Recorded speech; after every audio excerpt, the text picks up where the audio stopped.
झीरम घाटी की 10वीं बरसी है और श्रद्धांजलि देने वहाँ जगदलपुर जा रहा हूँ। और भारतीय जनता पार्टी बहुत हल्के फुल्के ढंग से आरोप लगाती है कि भूपेश बघेल के जेब में जानकारी है, तो उसे कब देंगे। विषय बहुत गंभीर है, लेकिन जिस हल्के ढंग से भारतीय जनता पार्टी सवाल कर रही है वो बेहद ही दुर्भाग्यजनक है, हास्यास्पद है। झीरम घाटी के समय आप सबको याद है कि उस घटना से पूरा देश दहल गया था, क्योंकि इतने बड़े राजनेताओं का नरसंहार विश्व के राजनीति में, इतिहास में ये पहली बार हुआ है। और इसी कारण से तत्कालीन यूपीए की सरकार ने एनआईए की जांच स्थापित की थी। राज्य सरकार ने उस समय जस्टिस प्रशांत मिश्रा के अध्यक्षता में एक सदस्यीय आयोग का गठन किया था। एनआईए की जांच शुरू हुई और उस समय जो एफआईआर किया गया उसमें व्यापक षड्यंत्र को ध्यान में रखते हुए उन्होंने रमन्ना और गणपति को उस एफआईआर में उसका नाम का उल्लेख था।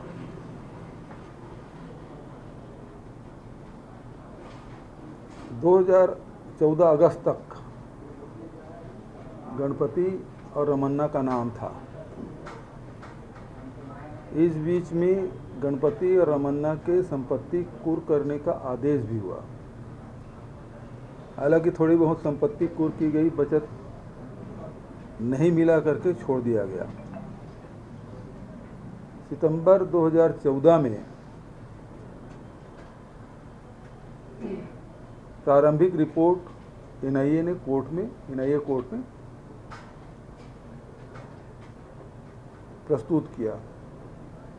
आश्चर्यजनक ढंग से रमन्ना और गणपति का नाम उसमें नहीं था। जो फाइनल रिपोर्ट सबमिट किया गया उसमें भी रमन्ना और गणपति का नाम नहीं था। सवाल इस बात का है कि मोदी सरकार, भारतीय जनता पार्टी की सरकार रमन्ना और गणपति को क्यों बचाए,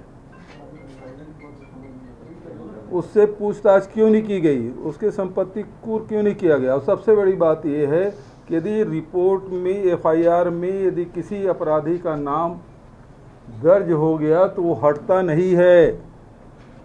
भारतीय जनता पार्टी बताए कि उसका नाम क्यों हटा गया और क्यों बचाना चाहते हैं आप। आपका उद्देश्य क्या था?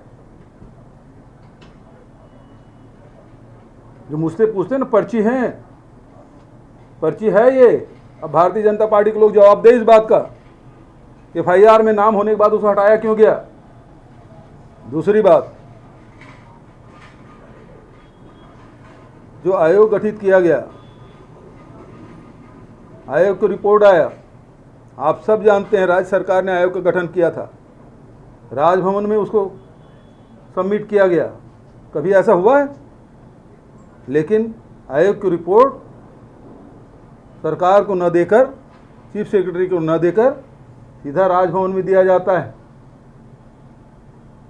और जब हमारे पास आया ही नहीं है और उसके बाद उसके खबरें चलने लगी, तब हम लोगों ने 2 सदस्यीय आयोग का गठन किया।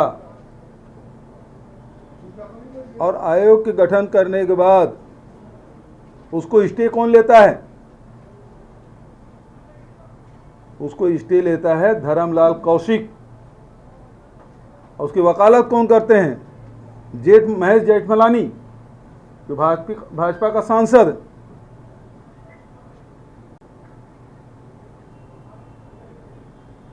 तो जांच में क्यों रुकावट डाल रहे हैं? ये वही धर्मलाल कौशिक जी हैं जो नान घोटाले में भी पीआईएल लगा के स्टे लेके बैठे।